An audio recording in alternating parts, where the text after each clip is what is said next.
sample is present in solution form. When you introduce your sample in atomic absorption spectrophotometer, it is present in solution form, and from solution form we have to convert it into gaseous free atomic state, okay, by employing energy of flame. As we are studying flame atomic absorption spectroscopy, so energy will be provided by flame. Flame will be the source of energy, and flame convert your sample from solution form into gaseous free atomic state, ठीक है. So initially जब आप sample introduce कराते हो in atomic absorption spectroscopy, sample is in solution form.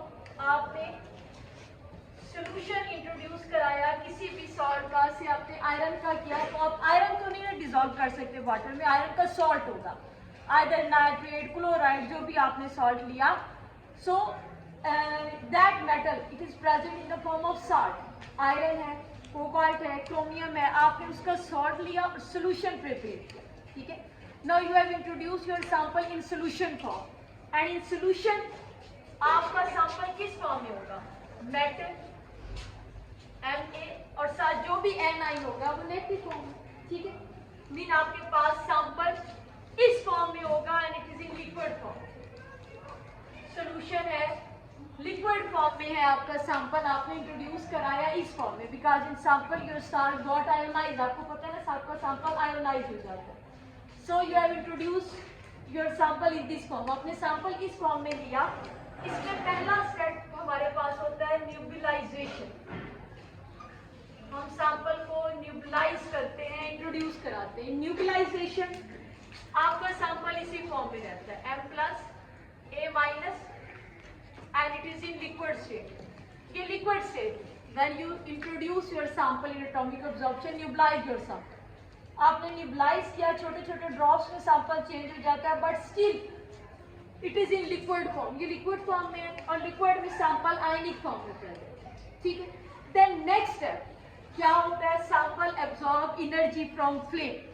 Flame से energy absorb करता है and solvent got vaporized. जिस सॉल्वेंट में, आवाज आ रही है पीछे तक बेटा, जिस सॉल्वेंट में आपने अपना सैंपल प्रिपेयर किया, सॉल्यूशन प्रिपेयर किया है, सबसे पहले वो सॉल्वेंट इवेपोरेट होता है, ठीक है.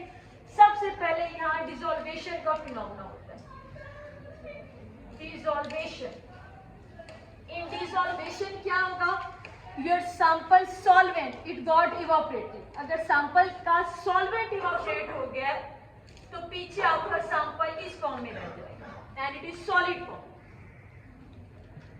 मीन आपका साल्ट सॉलिड फॉर्म में आ गया. जब तक वो वाटर में आपके सॉल्वेंट में प्रेजेंट था वो आयनिक फॉर्म में था. जैसे ही सॉल्वेंट इवेपोरेट होगा वो इस फॉर्म में आ जाएगा, ठीक है. So after neutralization next step हमारा होगा desolvation. In desolvation solvent it is evaporated. Simply आपका सॉल्वेंट इवेपोरेट हो गया.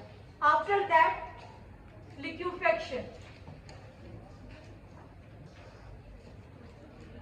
Sample is converted into liquid form. Melt करेगा, ठीक है. लिक्विड फॉर्म में कैसे किया? आपने उसको हीट अप किया, solvent got evaporated, sample solidified, ठीक है. When further heat is provided this solid form it melts, ठीक है. मेल्ट होता है, कन्वर्टेड इनटू लिक्विड, और ये लिक्विड सिर्फ सॉल्ट का लिक्विड होगा. इसके अंदर कोई सॉल्वेंट नहीं है, सॉल्वेंट तो ऑलरेडी इवेपोरेट हो चुका है, ठीक है. So your sample is in liquid form. Liquid form में भी कन्वर्ट होगी, आपकी मेटल आयोनाइज नहीं होगी, उसी फॉर्म में रहेगी, ठीक है. मेटल साथ एनाइन ये उसी फॉर्म में प्रेजेंट है, इन पे कोई चार्ज नहीं है, लेकिन जस्ट क्या हो गया? साल्ट लिक्विफाई हो गया, मीन साल्ट का मेल्टिंग पॉइंट आ गया, ठीक है. मेल्ट हो गया, लिक्विफाई हो गया. After that next step is evaporation. When further heat is supplied, आप फ्लेम से और उसको हीट दे रहे हो, further heat is applied, then यही सैंपल आपका वेपर्स फॉर्म में कन्वर्ट हो जाएगा, गैशियस फॉर्म में. गैशियस फॉर्म आप लिखो या वेपर फॉर्म में लिखो. Now your sample is converted into gaseous form. Gaseous form में कन्वर्ट होगा. And when further energy is providing, इसके बाद अगर आपके सैंपल को एनर्जी प्रोवाइड की जाए, नाउ सैंपल इज एटोमाइज्ड. एटोमाइजेशन हो जाएगी इस स्टेज. M0 + A0, ठीक है. और यहाँ पे भी आपका सैंपल गैशियस फॉर्म, ठीक है, आपका सैंपल गैशियस फॉर्म में चेंज हो गया, ठीक है। फ्री फॉर्म में, फ्री है, नॉट ऊपर शो कर रहा है, एटॉमिक फॉर्म, ठीक है। So at this stage our sample is in gaseous free atomic state. हमें एटॉमिक अब्जॉर्प्शन में सैंपल इस स्टेज पे चाहिए, एटोमाइजेशन, हमें सैंपल को गैशियस फ्री एटॉमिक फॉर्म में कन्वर्ट करना है। सो इनिशियली सैंपल इन सारे रूट से पास करेगा। सबसे पहले सॉल्वेंट इवापोरेट होगा, देन आपका जो सॉल्वेंट की इवापोरेशन के बाद सैंपल सॉलिडिफाई हुआ है, इट विल लिक्विफाई, लिक्विड में कन्वर्ट होगा, देन इट विल इवापोरेट होगा, देन गैशियस फॉर्म में कन्वर्ट होगा। When further heat is provided तो क्या होगा, जो आपके कैटाइन और एनाइन के दरमियान एक बॉन्ड था, एक बॉन्डिंग थी, इतनी एनर्जी होगी कि उसको ब्रेक कर लेंगे, ठीक है। It is sufficient to break it. At this stage your sample is atomized. अब आपका सैंपल एटोमाइज्ड हो गया, it is present in gaseous free atomic state. मैंने कहा हमें एटॉमिक अब्जॉर्प्शन में सैंपल इस फॉर्म में चाहिए, ठीक है। इसके ऊपर हम होलो कैथोड लैंप की लाइट फॉल कराएंगे और ये लाइट अब्जॉर्ब करेगा। लेकिन अगर सैंपल को फर्दर हीट दी जाती, further energy is provided, sample यहाँ स्टॉप नहीं करेगा, ये अगली स्टेज पे भी जा सकते हो। अगली स्टेज ऐसी होगी क्या, हमें नेक्स्ट स्टेज नहीं चाहिए, लेकिन नेक्स्ट स्टेज होती है excitation. If further energy is provided, sample got excited, sample excited हो जाता है। मैंने ऊपर स्टार शो किया एक्साइटेशन के लिए, इसमें भी सैंपल गैशियस फॉर्म में है।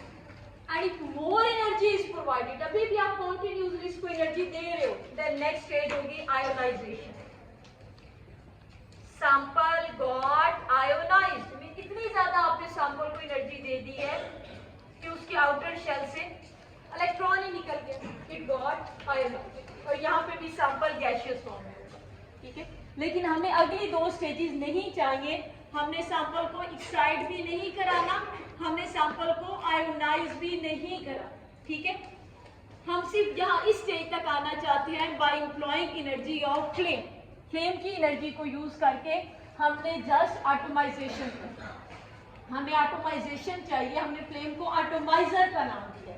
एक्साइटेशन नहीं करानी, आयोनाइजेशन नहीं करना, ठीक है। क्योंकि अगर सैंपल आयोनाइज हो गया तो ये जो आयनिक आपके फॉर्म में है, ये फॉर्म लाइट एब्जॉर्ब नहीं करेगी हॉलो कैथोड लैंप की, और एक्साइट हो गया तो हमने हॉलो कैथोड की लैंप से ही तो इसको एक्साइट कराना था, ठीक है।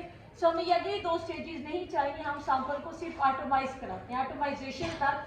सो उतनी एनर्जी प्रोवाइड की जाती है कि सैंपल गॉट एटोमाइज्ड, ठीक है। So these are stages through which sample pass inside flame. आपके पास फ्लेम में सैंपल इन सब स्टेजेस से पास करेगा, ठीक है। अब हम बात करते हैं बर्नर्स की। ये सारी स्टेजेस जिससे आपका सैंपल पास कर रहा है, इन सब के लिए फ्लेम चाहिए। और फ्लेम हम कैसे प्रोड्यूस करेंगे, सिंपल फ्लेम नहीं होगा जैसे रूटीन में होता है, definitely it will be slightly different setup. तो इसके लिए प्रॉपर बर्नर्स यूज होते हैं, ठीक है। एटोमाइजेशन के लिए वी यूज बर्नर्स।